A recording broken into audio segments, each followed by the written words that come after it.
to a new video.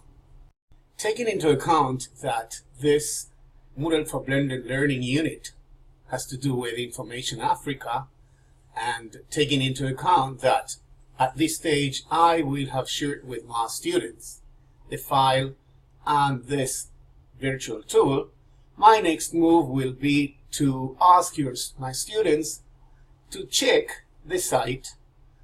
By checking Information Africa's website, they will be exposed to a lot of videos and to a lot of vocabulary as well.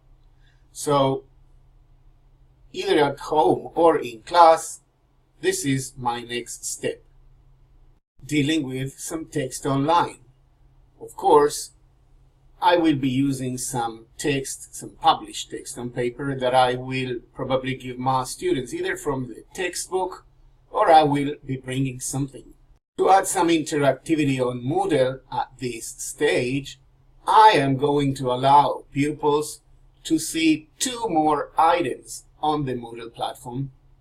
I mean, the solar panel item, that is to say, the one that refers to solar panels. This is a choice activity. Have a look at the fact that now I am making these two items shown to my pupils. They are visible now. I will turn to the role of a student so that you can see what my students will be able to see. And here it is. This is what they will see. Solar panel is a choice activity. I'm asking my students to answer a very simple question, rather to say whether this is true or not. And the other one is the following. I'm going to ask them to meet Information Africa, and this will be working with vocabulary.